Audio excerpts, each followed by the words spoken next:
Morning, good morning, good Good morning. morning. Good morning, everybody. And say it again. I thought we, well, anyway, every day we rise is a great day to be alive. And welcome to the Seven Cities Forums of Hampton Roads presents Portsmouth Coffee Talks morning show. My name is James Slim Overton. I'm one of the hosts. I'm here with Leah Drake Stith and Thomas the Colonel Chapman. Good morning, co-hosts. How you Good doing? morning. Good morning, good morning, good morning. Hey, All right. And we have a special guest we're waiting on. She Okay. should be on momentarily. louder. Hold on. Excuse me a minute. She's calling. I'm y'all. Yes. Slim, you gotta talk a little louder. Get close to your mic.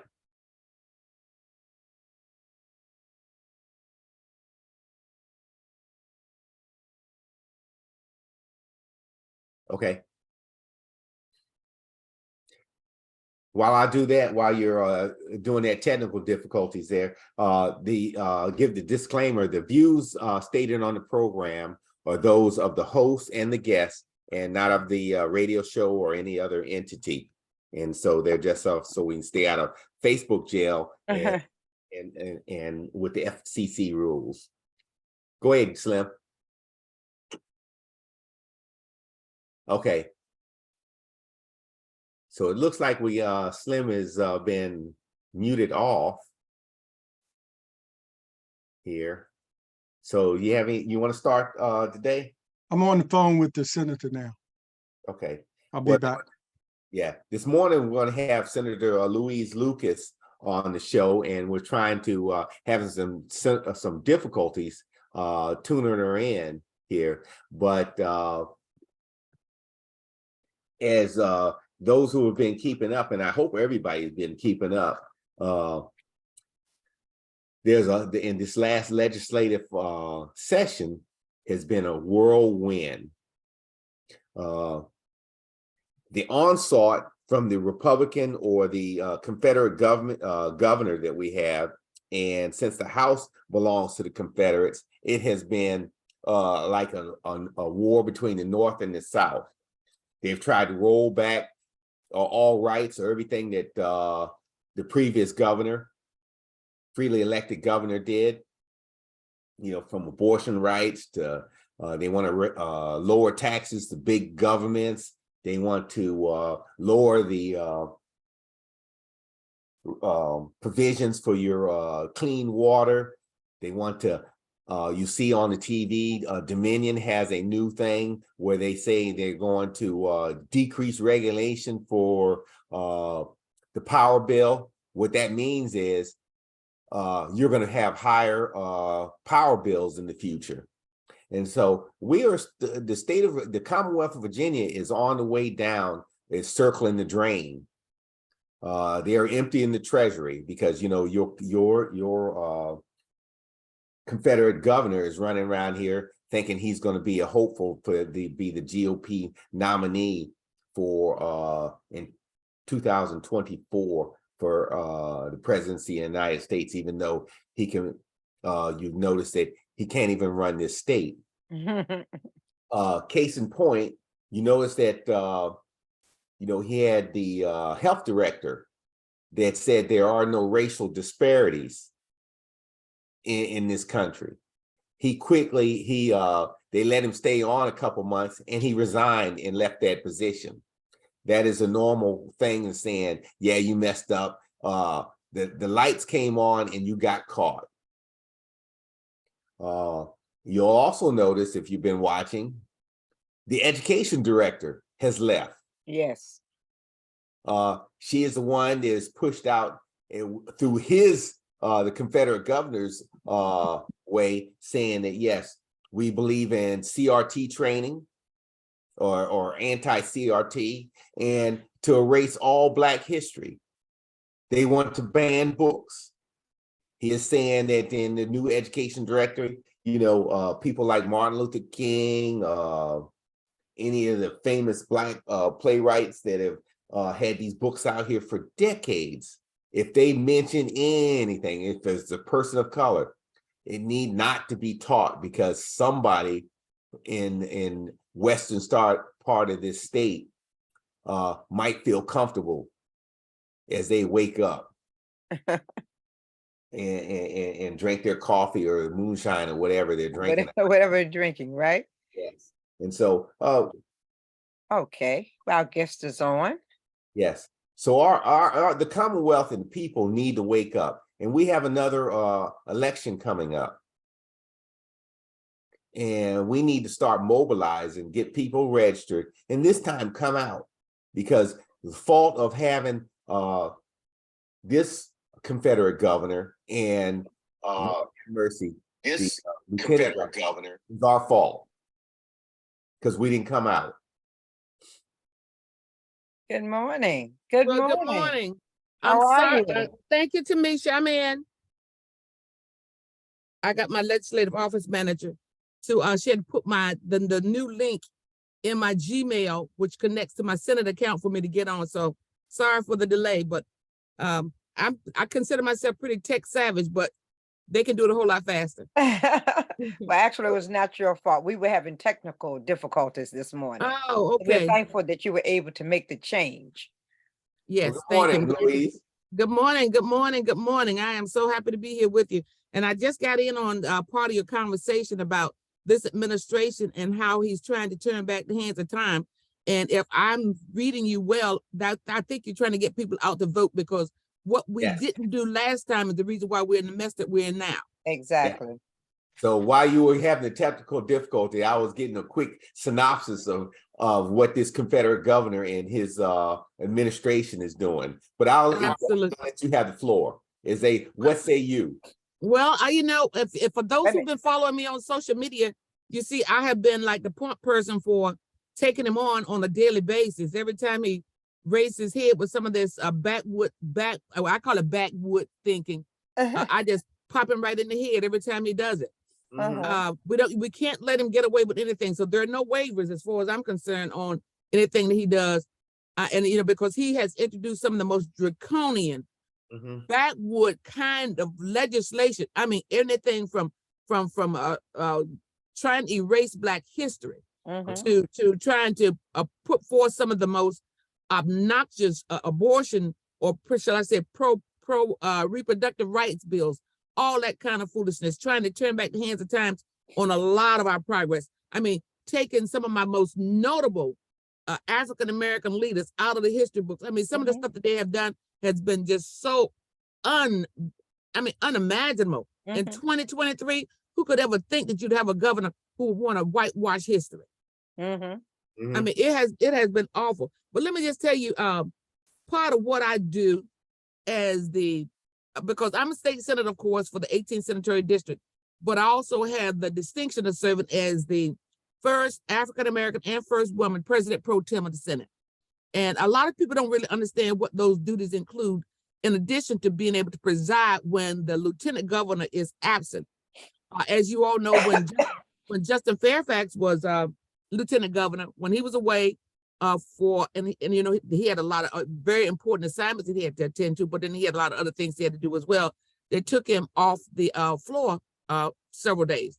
And when that happens, then I step in that gap. I am the lieutenant governor when the lieutenant governor is gone. And God forbid if it should ever happen, I don't think there's ever been any time in history that the lieutenant governor has been gone and the president pro tem had to step in on a permanent basis. But if that were to happen and she were to be gone, that would be the position that I would hold. And of course, as you all know, the lieutenant governor is there to step in the event that the governor is gone. Right. So that puts me in the hierarchy of the leadership, which I think is significant for not just for the Commonwealth, but I think more importantly for the Hampton Roads area. Because I think the last time we may have had a president pro tem might have been when Stanley Walker was president pro tem, when he and Hunter Andrews were co-chairs of co-chairs of Senate Finance. So it's been quite a number of years, almost 25 years, since we've had somebody to be president pro tem from the Hampton Roads area. Now, a lot of people don't really understand all of what that entails. As a president pro tem, in addition to presiding over the Senate, also have the responsibility of serving in positions that are specifically spelled out in the Constitution for the president pro tem. For example, even though I serve on Rules Committee because I'm chair of Education and Health, I also serve on joint rules between House and Senate. And As a matter of fact, I didn't realize until after I was president pro tem that also gives me a seat on the Jamestown Yorktown board. Okay. And I think that's significant, because a lot of our history takes place through the Jamestown Yorktown Foundation, as you all know. And so it really gives me a very, very good perspective of how history is being considered here in the Commonwealth of Virginia. I think that's most significant, the most significant thing. And in addition to introducing bills that will impact the plight and progress of our people, I try to make sure that I especially stay with those issues that impact our youth. As you all know, I have been the chair of education and health twice. This is my second time serving as chair of education and health. But I have been on education and health ever since I was elected and took my oath of office in 1992. Because education is near and dear to my heart, because many of us, my age and a few years older, grew up doing massive resistance. Exactly. And we were in school when our schools were shut down. And so one of the things that's been most important to me is to make sure that our students get a quality education. And one of the most significant ways that you see that happens is to be in a position to help call the shots on how the budget is written. Exactly. How that money goes out. That's exactly right. Well, not only do I serve on Senate Finance and Appropriation, but I am also a budget negotiator. You only get on especially in the Senate on our side, the only two African Americans who are budget negotiators for the Senate is Senator Mamie Locke and Senator Louise Lucas. That's it. You take one of us out of the mix, or anything happens, both of us out of the mix, it's going to be a long time before you get another person who look like us in that position. It's taken me all these years. Well, actually, I've been on Senate Finance for quite a number of years now. But to become a budget conferee is significant. Now, let me tell you another thing that makes me excited about the upcoming election. I know this is not an election conversation that we're having. I'm going to talk to you about some of the bills that I introduced. Is because Dick Saslaw and Jane Howell are retiring, I am the senior most member of the Senate of Virginia. I am in line to become the chair of Senate Finance and Appropriation. And that is so significant for the Hampton Roads area. No disrespect to anybody else who's running. We need at this time somebody who can bring the most to the table. Hampton Roads has not had a chair of Senate Finance and Appropriation in over 25 years and has never had a person who looked like us. That's the position that we're in right now. I am the next person in line to be chair of Senate Finance and Appropriation. And I think that's important because that's extremely important for Hampton Roads. People don't understand how significant this election is. This is not about popularity, because you all know as long as I've been there, I could retire. But I can't, because it'll take another 25, 30 years to get another person who looked like me in a position to be chair of Finance and Appropriation. You don't just go there and just get appointed to those positions or step into those positions. No. It comes with seniority. That's right. It comes with seniority. And it has taken me now, I've been there 30 years. It's taken this long to get close to being able to hold that pen to Senate Finance and Appropriation. It took 30 years. And I tell you, I just can't believe that people in Hampton Roads, and especially the people who will be voting in this 18th Senatorial District, will want to risk that. You'll be another 25 years before. And it's not, and Leah, I mean, look, coffee talk friends. Let me just say this. This is bigger than me. It is much larger. It's much larger. It's bigger than anybody else in this race. It's about who can do the most for Portsmouth, Chesapeake, and Hampton Roads. Look at some of the kind of legislation that's come to me because I'm a senior member. I introduced the bill for solar wind. That was my legislation that got passed. And it's coming. When you see those windmills out there, you got to know Louise Lucas carried that bill. That's right. We just passed the merger for EVMS, for Eastern Virginia Medical School, Centera, and ODU to merge so that Centera can become so that EVMS can become a teaching hospital. They have to be connected to a university. Who carried that bill? I carried it. Just got passed. in the House, it was Barry Knight, who is the chair of appropriations in the House. He carried it on the Senate, on the House side. I carried it on the Senate side. Who carried the bill to put K3 through 3, kindergarten through 3rd grade, literacy program in our school that passed last year? What that does, and the money went with it because I carried the budget amendment, is to make sure that we have teaching specialists in all of our schools, all across the Commonwealth.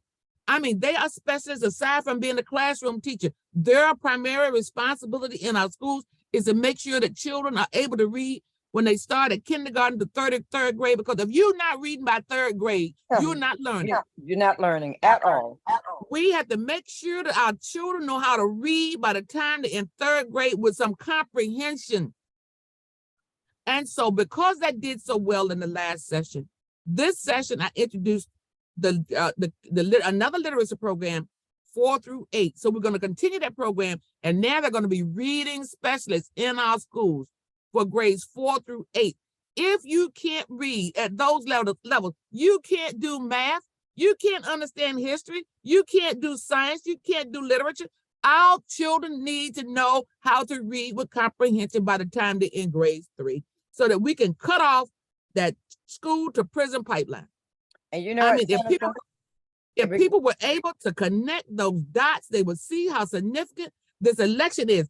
This is the most critical election of my lifetime because of what I know, Senate Finance. See, because even though I become chair of Senate Finance and Appropriation, I don't come off of Senate Education and Health. I only have to give up the chair. exactly. So, but just 1 minute, Senator. James has been trying to. James, we I'm can't sorry, hear you. You're on mute. You're on mute, James. You're on mute. I just get so excited about this because you're on mute, James. I can't hear James. Okay. Just wanted to get in there. Maybe that's why I couldn't get in. I was on mute. You were on mute the whole time. I just wanted you to, you know, as you talk about, you know, the bills you introduce and things like that, I think it's important to know too, you know, because you're going to need help up there when you introduce these bills to get them passed through the Senate. Absolutely. So we've got to have a majority. So where are we now with that? I mean, we had some special elections, you know, with the 7th district, Aaron Rouse, and okay. I'll mention this 83rd district where your friend Tim Anderson is not going to run. So he's not going to run, so I don't have to worry about him. But you know what? I was able to block every bill he introduced that came through Senate Education and Health last year. He didn't get not one bill passed. Not one bill. This year I let him have one. Only because he did agree to vote on some stuff that I needed in the House, and so that was fine. But let me just say this, because you know what I say about in politics, that no permanent enemies, no permanent friends. That's right. Now, he did a lot to try to bring me down by getting those 2 Class 6 felonies against me for what is it, for desecrating the Confederate monument, and tried to get me recalled. But you know what? I'm still here, and I'm here to make a difference. I am a fighter. If you all have heard my commercials on radio where it says, "Fight Louise," that's what people tell me all the time. That's what I do.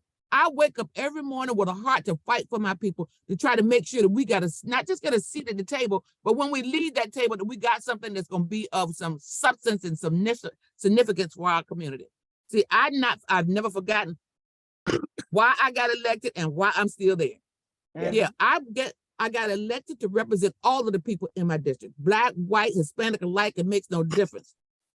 But I know that there has to be special attention given to folks, people, Black and brown people, because if not somebody there to speak on our behalf, where are we? You know, speaking of that, Louise, for those who are out there in electron lands or listening to us, you know, when I'll try to make a summary, you know, what you was talking about, the education piece for the K through K3 in the education. Statistics says if you can read by then, yes, we are going to stop or bend that curve for the prison to for school to prison pipeline. If you have a better chance to succeed in the future and graduate high school, and then to go either go to trade school or college.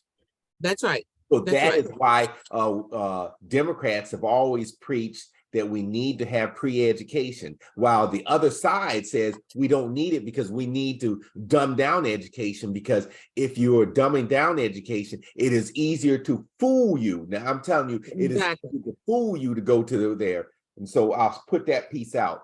You mentioned the solar wind project.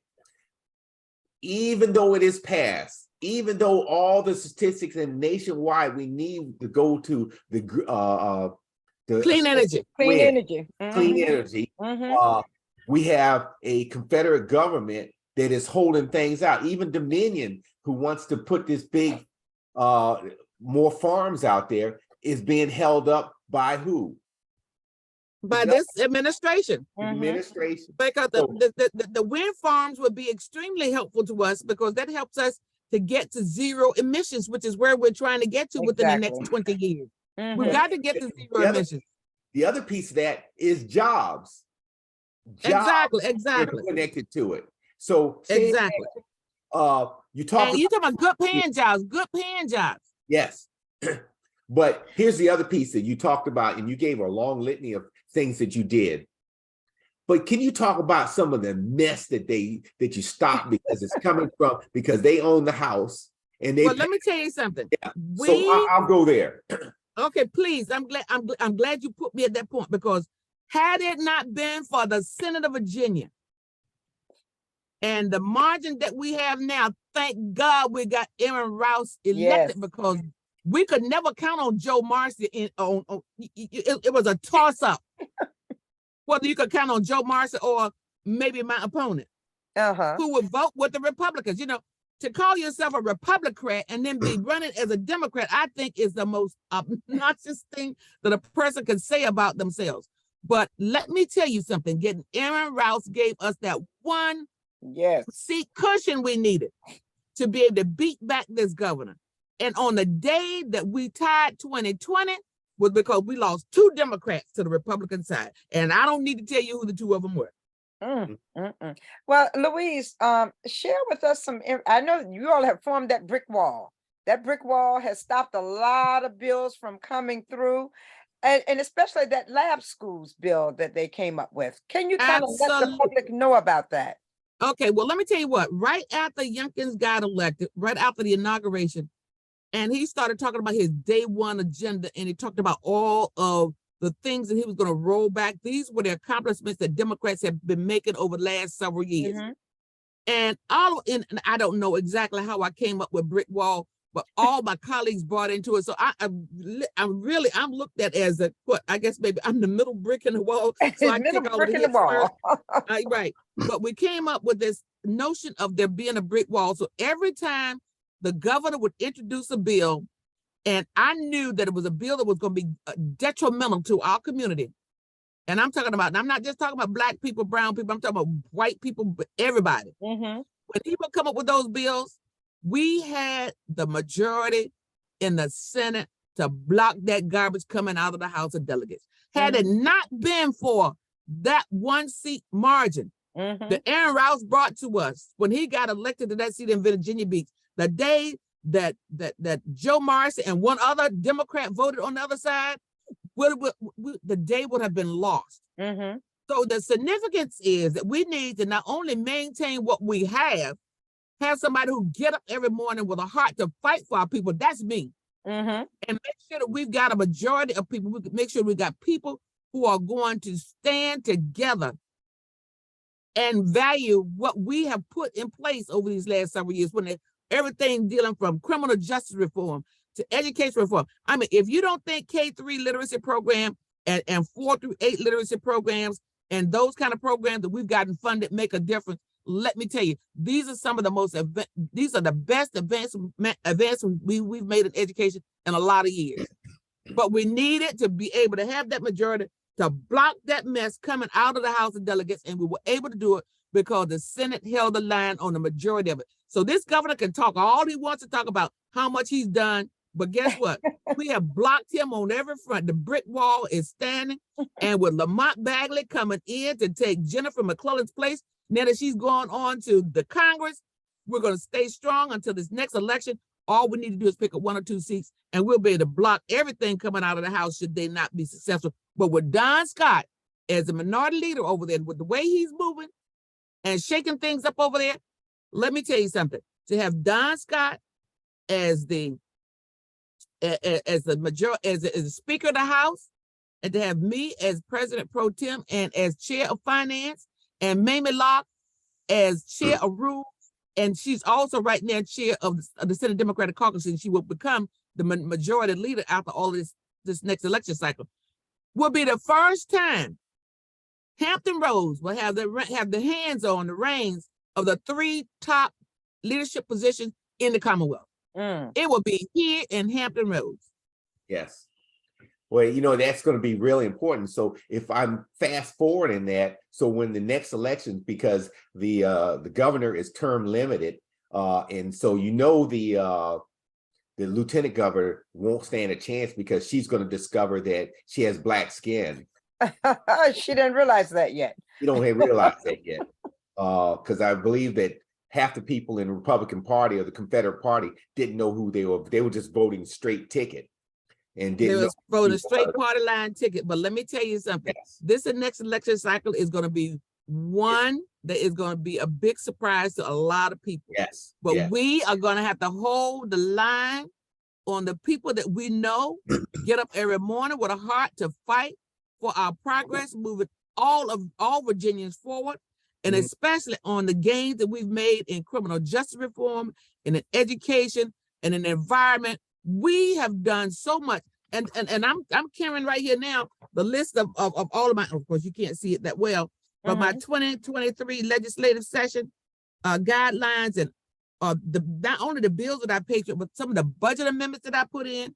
That, I mean, you can't get anybody close enough to finance to be able to get this kind of stuff done. Yes. My opponent or anybody who would challenge me would be a lifetime ever getting on finance, let alone be a chair. My God, this is important. It's not a popularity contest, people. It's about who can deliver. Exactly. Yeah. Louise, we have to transition from the radio to Facebook Live. Give James 1 minute to transition. Okay. Okay. I want to thank everybody listening on WGPL 1350 AM for listening this morning. We're making that transition from the radio to Facebook Live. So if you want to continue to hear the conversation, go to Facebook Live to Leah Stiff's Facebook page, personal Facebook page. And thank you. We'll see you all next Monday on WGPL 1350 AM. Thank you. James? Okay. I do have a go ahead. I do have a question. Switching just a little bit, it was bipartisan legislation that allows our public HBCUs to attract more talent. Now, I thought we were already doing that. So what did this legislation do? Okay, that was my bill. That was my bill, and I know you probably read it, right? Yeah. Let me get to that seat. That's that sheet. What it does, and I can just talk from what the HBCU presidents came to me with. What they wanted to do was to be able to lower the tuition for out-of-state students, because out-of-state students pay more than in-state students for tuition. To lower the tuition for out-of-state students so that we might be able to attract more people into the talent pool who will be graduating from HBCUs. That's essentially what it does. But what we had to do was to make sure that there were, every bill that gets introduced, somebody tries to make a Christmas tree out of it. They want to put another bulb on the tree. And what a lot of people were trying to do was put other colleges and universities on it, which would have only made the bill more difficult to get passed.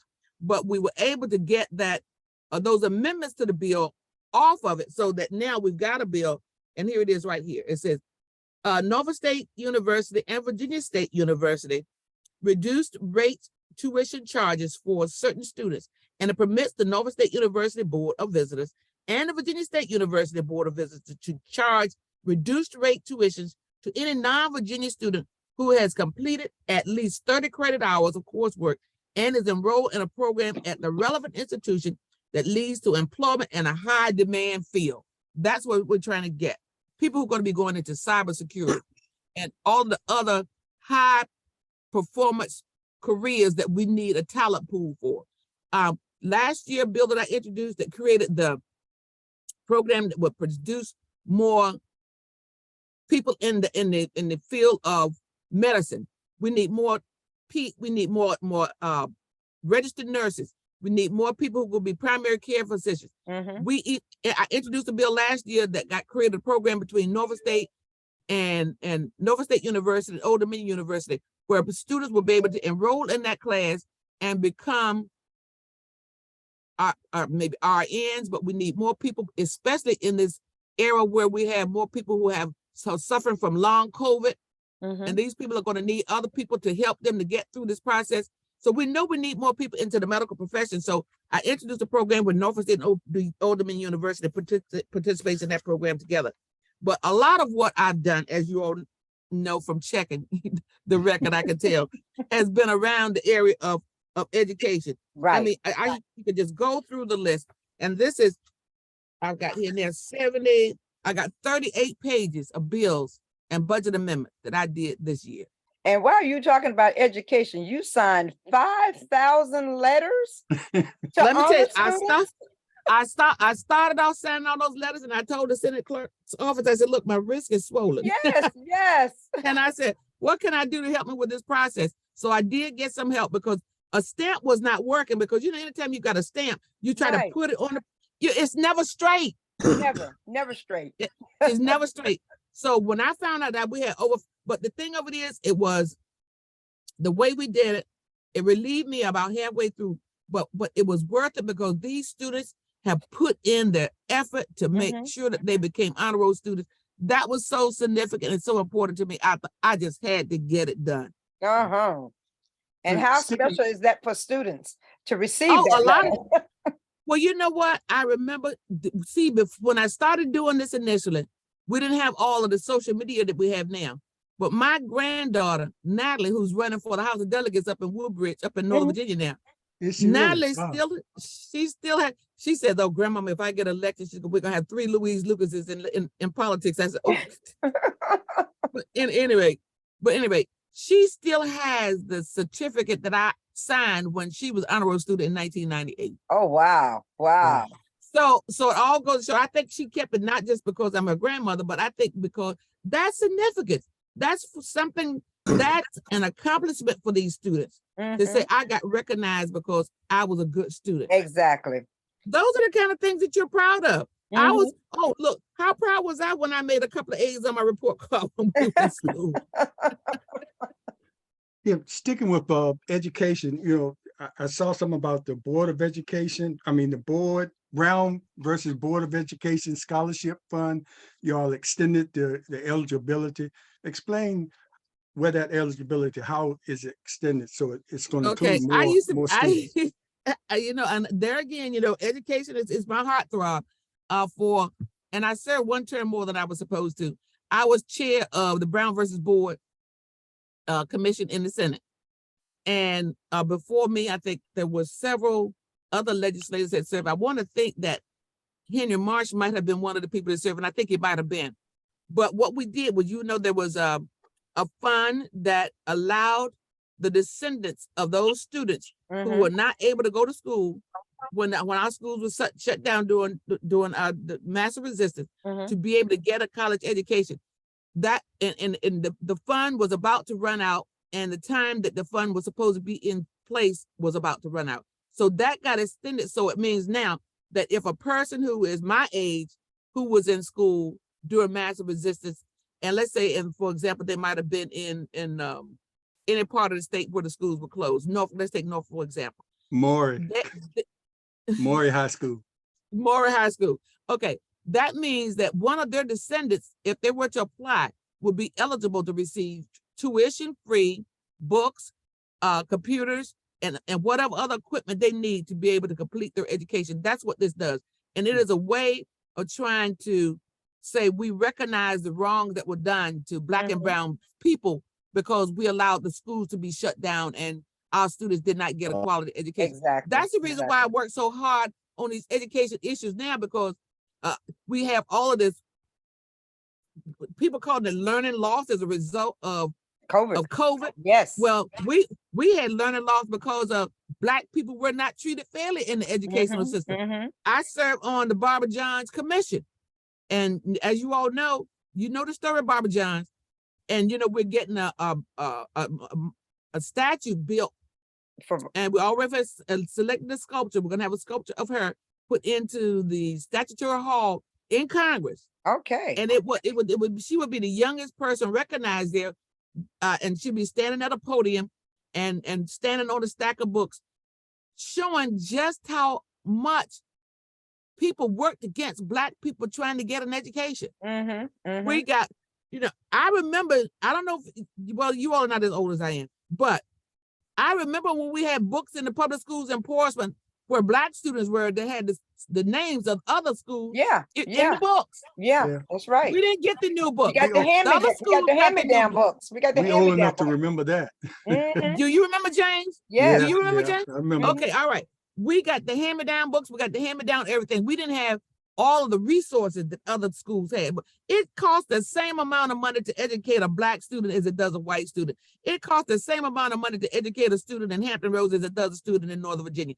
As chair of finance and appropriation, I will make sure that when it comes to education, when it comes to everything in particular, but when it comes to education in particular, that we are treated fairly when it comes to how we fund our schools. I introduced, and I was also one of the budget conferees on deciding that we're gonna give the teachers more than a 5% raise this year. We're gonna give them 7%. It's about time, that's for sure. Yeah, It's about 7%. time. Give them 7% raise, and also give them a bonus, and also give some incentives to bring more teachers into the profession in the first place. And we want to incentivize them to do that, because teaching is not an easy job. We need to pay the teachers what they're worth. I mean, what you pay a police officer and what you pay other first responders, we need to be paying our teachers in a way to compensate them for the work that they do. That is one of the most important jobs that we have. It's the public education, and make sure that our children get on the don't know where I can think of it. It said, get on the path to success, and the way you do that is through education. And the way you get a quality education to make sure you got quality teachers, people who come to school to do more than just to make a living, but to change a life. Exactly. And until we can get those monetary amounts in place, we're losing so many good teachers. They're leaving the system. Exactly. So, And that's the reason why we came up with this idea of adding to the salary increase, but also to give them a bonus. That bonus. And to give them incentives to stay in education. It is critical. So that's on top of whatever the localities do as well, right? That is exactly what it doesn't supplement. We want the schools to do what they're supposed to do to help come up with the percentage that we want the teachers to have. But we wrote in an extra 2% to make sure that they get that as well. Okay. So rather than saying teachers should get a 5% salary increase, yes, they should get a 7% salary increase, and they should get that bonus. They deserve it. They have the future generation of this nation in their hands. Right. And Senator, while you're talking about that, explain to the audience about this parental rights bill that you all were able to take on. Well, you know what? This governor wants to be able to put parents in a position to be in opposition to teachers. It pit one against the other. And that's what the whole, as I see it, that's what the whole premise was about. And just like that snitch line that he put in place, it didn't work. Exactly. Pitting educators and parents against each other was the most nonsensical thing he could have done. And the one, and I don't know if you're talking specifically about the part that says that parents have to do certain kinds of whatever to make sure that their LGBTQ plus students. Oh, Lord, yes. This man has done everything that he can to put a wedge between people, parents and their children, parents and the teachers, students. I mean, against actually students not even wanting to go to school. Exactly. Feeling the stress of all of what grown folks are fighting over that affects them. And it just makes no sense. And you look at the fact that teaching is hard enough as it is, and with a lot of the problems that teachers are having with parents now, you add another layer of problems on top of that, and no wonder they don't want to be in education. Teachers don't want to teach, and students don't, and some students don't want to go to school because they're caught in the Exactly. middle. They're caught in the middle. They're caught These in the kids- middle. These kids feel like punching bags. Mm-hmm. And so, I mean, we have got to fix it. And the only way we can do it is to make sure that people understand that elections have consequences. Consequences. It really does. And It the really does. consequences of people thinking that here Youngkins came, he looked like this cool, tall glass of water, I guess. And so all the folks who, and people were saying, well, let's give him a chance. He's a Christian man. What? And Don Scott said it best, which is why the governor visited his office too. He said, what kind of Christian would pit people against each other like that? Exactly. He Exactly. said, that's not what Christians do. Yes. That's not what Christians do. And Yeah. this governor has divided this Commonwealth in a way that I have not seen since the days that we were out there marching, Leah, All for civil right. rights. That's right. That's right. I'm telling you, this is the worst I have seen. And let me tell you something. I never thought I'd see a day, and especially in 2023, when I would say that I never thought we'd get a governor who was this divisive. Mm. Well, he's This following. has been- He's Wow. following the lead of his. He's following the lead of his leader. Oh, he's taking a page out of Trump's. He has Trump's taken a page out of Trump's playbook. book. That's for He's sure. taking a page out of Trump's playbook, and all of this is designed to try to get him on a national level. He wants to Exactly. be president so bad. But I Mhm. tell you what, I got people on social media who are saying that they will help raise the money to make sure that I bird dog him everywhere he goes, and tell people just what Just they're what- getting when they get. I mean, I think enough people know already that they bought a pig and a poke. They really did. They really did. They did not get what they were looking for. And Mhm. I'm telling you, he has been one of the most regressive Uh-huh. Republican governors I have ever had the displeasure of serving with. Senator Lucas, other than the raise for the teachers that will affect Portsmouth directly, what other bills that you sponsored or anybody else sponsored that's going to affect the city of Portsmouth directly? Well, I can tell you in particular, just like I said, that no permanent enemies, no permanent friends. I am one who, when people start talking about defunding police, I tell them they're out of their minds. Mhm. You've got to have police officers, but you've got to have well-trained police officers. Exactly. So on Senate Finance, I'm the chair of public safety. And so I bring in all of the people to speak on the why we need to increase funding for our first responders, and especially for our state police, our Capitol Police, and for our regular police officers. And so I put in money that would add to the budget for our local police officers and sheriffs as well, because we're not going to stem this tide of crime unless we have talented people who are trained in the field of dealing with the public in corrections. And so what I did, I also made sure that we got money put into the budget for our police officers as well. That's how you get the job done. You get what you pay for. You all know that. You go out and buy a cheap pair of shoes, they're gonna hurt your feet. You buy a pair too small, they're gonna hurt your feet. Buy a That's pair for too sure. large, you're not gonna be able to walk in. You got to find that balance. And what we're trying to do is make sure that we increase the funding for public safety so that we can have well-trained police officers. Exactly. Make sure they know how to deal with the public. Mhm. And so, again, just like with education, you get what you pay for. So Mhm. we've got to pay our public safety officers in such a way that they feel valued and that we have funding to train them to make sure that they know how to deal with the public. They're here to serve. Mhm. And what we're finding is that in a lot of situations, that's not what's happening. No, that's very So true. we want to make sure that we have highly qualified, highly trained police officers who know how to deal with the public. And I've got so many budget amendments in here. I should have highlighted some of them in particular that I wanted to share with you. But I put in budget language for so many. So Uh-huh. I know what I want to do. I want to have a town hall Mm-hmm.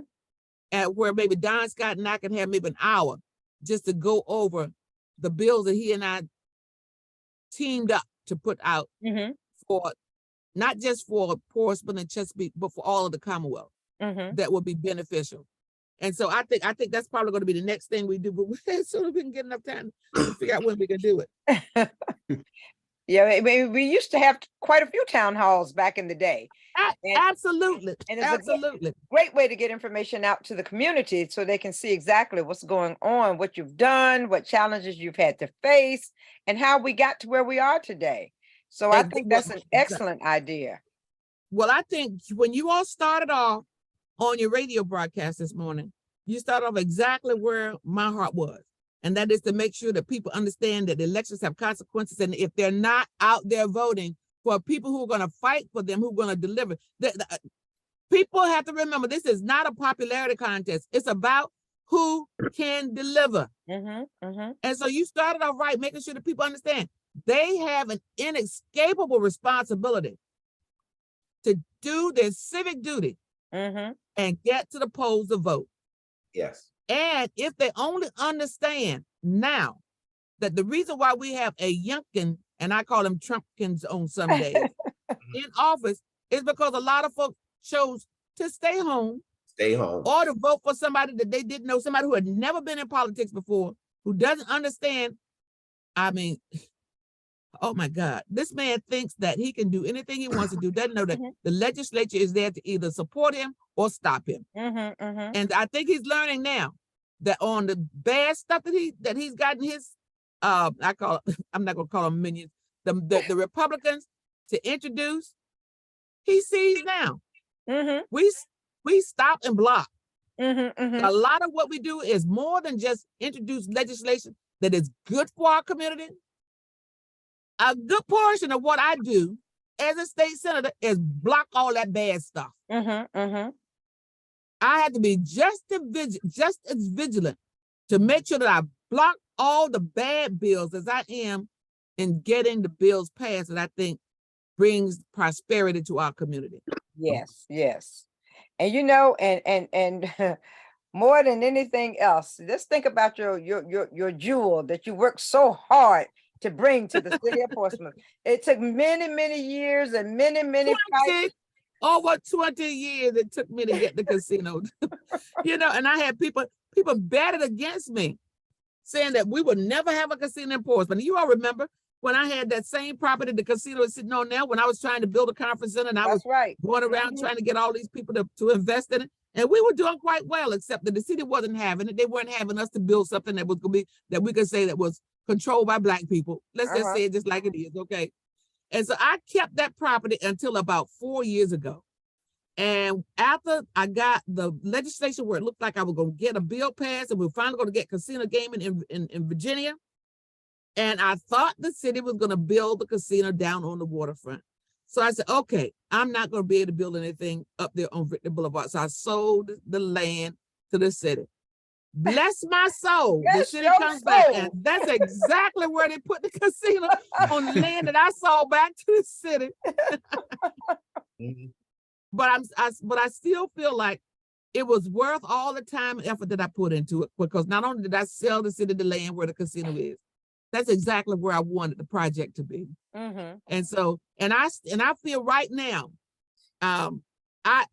I get up excited every morning, feeling like God has more for me to do, because I'm in a position where I understand the process. I know how to get legislation introduced and get it passed. I know how you got to make the connect between the language and the money to make sure the funding is there, because they will put a clause on your language if you haven't already requested a budget amendment to make sure that it get funded. You can put in all the bills you want to get passed, but if you don't have the money to go along with it, all you got is a bill with nothing. So when I introduce another bill, let's say, for example, with the K-3 literacy program, I had to make sure that those millions of dollars to hire those teachers was in the budget to make sure that we can hire them. And I did the same thing this year with the 4 through 8. Make sure that the funding connects with the language so that it happens.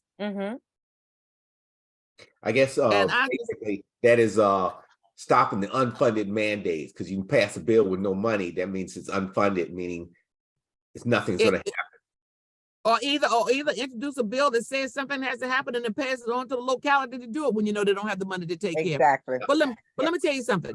And Leah, let's go back to the point that you made about the casino. As hard as people fought against having that casino, do they now understand the revenue that will be Revenue that's coming to the generated, city.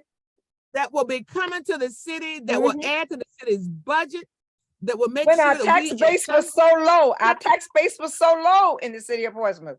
and we will be able to, because we have all of these federal entities and we don't get any payment in lieu of taxes. Exactly. We're going to finally have a financial stream that will help us at some point in the future, and I'm talking about very near future, of being able to lower our tax rate. Tax rate. Yeah. And hopefully we're going to be able to do something about them dreaded tolls. Thank you. Let me tell you something. I feel in my heart that God has kept me here this long for a reason. I still got more to do. I got the casino bill passed, but I also, even though some folks don't like it, I also introduced the bill that will legalize marijuana. And so we did the first thing we had to do, though, was to make sure that we decriminalize marijuana. So, and I introduced that bill, and they tried to overturn that one again this year too, where if you stop a vehicle, whether you have a young person in the vehicle and a police officer stops them and they say, I smell marijuana, and they try to search the vehicle, they can't do that anymore. You can, it is not a pretext to stop a person for the odor of marijuana and try to arrest them. You can't do it. They have to come up with some other reason for why you stopped that vehicle. Is it a broken tail light? There has to be some inoperable condition going on with the vehicle to be able to stop them, unless, of course, they're speeding or something like that. But even if they're speeding, yes, you can give a person a ticket for speeding. But if you walk to that window, you say, well, I smell marijuana, I want you to step out of the vehicle and search the vehicle. That's not supposed to happen. I introduced a bill to make sure that that doesn't happen. So you got to be connected enough with the kinds of things that adversely affect your constituents to be able to introduce the language for the bill and to make sure that once you do that, if there's money required to make sure that it happens, that the funding is there also. Exactly. Senator Lucas, we're going to have you back because Leah has to leave at 7:30 today, where we normally would go a little longer.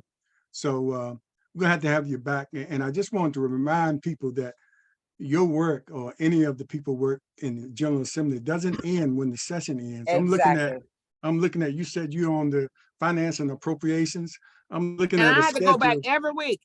Yeah, I'm looking at a schedule for the hearings, all the way up until October. You all That's will be exactly here. right. So it's year round when you all are working on it, especially that committee that controls the money. Exactly. Senate Finance, Education, and the crime and Judiciary, which is our old courts of justice. Those three committees meet more than any committee in the legislature. We have 11 standing committees, and I'm on all three of those. And because I am a member of the courts of justice judiciary now, I'm also finally, well, I'd say finally, it's a lot of work, y'all. I'm on the crime commission, and if you don't think a lot of work goes on there, oh my God, be careful what you pray for, because you just might get it. Might get it. And a lot of those important committees are determined by longevity of the membership. It's Don't get only on those seniority that, as a James, you're 5. absolutely Yeah. correct. It's only seniority, because now I serve on Education and Health, where I served as chair. This is my second time around. And of course, you all know that I used to serve as chair of local government, but I serve on Education and Health. I am on Rules, which Senator Locke chairs, but because of that and because of my seniority, I also serve on the Joint Rules, but I serve on, oh my God, how in the world do you ever get by this one? Everybody knows that anything dealing with energy goes through the Commerce and Labor Committee. Exactly. I serve on Commerce and Labor, and I am one of the ranking members on that committee, but for the fact that I am in line to take Finance and Appropriation, that is committee that I am the most senior person, and I would also be in line to either take that position as well. Commerce and Labor is where all of the Dominion bills and all those energy bills go through. So I'm on Commerce and Labor as well. Finance, Education and Health, and Rules, and Judiciary. Yeah. So I've got the top 5 positions Yeah, in the Senate. gotta get those judges in there. Well, Exactly. and you know, and we speaking of the judges, we've done a lot to increase the number of Black and brown people on the bench over the last 20 years. And I, you know, and I am so proud. I can't even start naming them because you all know the names of so many of them. But one of the people who came back for reconfirmation this year, as you all know, was Judge Johnny Marson. You all heard me Yes. announce that. Judge Johnny Marson came back, and this is his last time that he can come back before the committee because he will age out at the end of this term. But he was able to serve his full life term on the bench, and which means that he would not have left until he was required to do so by law. And so when Judge Marson and Judge Melvin retires, I want to be able to be in a position to nominate the people who will be replacing them, because remember now, once they get into those positions, unless they do something god awful crazy, they're there. We want to make sure that people understand the folks who will be coming through those courts and their responsibility for managing the court in a very with the best the demeanor as possible, because people need to feel respected when they go to court. Even though they're there, they need to feel respected and feel like they've had their day in court and that it's been done with dignity. And so I want to be there also to make sure that I nominate the people who will replace them, because you know, with Judge Joey Crow coming off of the circuit court bench this year, we've already put in place. Oh, and I just need to remind you all of this too. I've nominated Judge Doug Ottinger to replace Joey Crow, and Joey Crow will be retiring in December. So the new what will be Judge Ottinger. So I'm kind of spilling the beans here.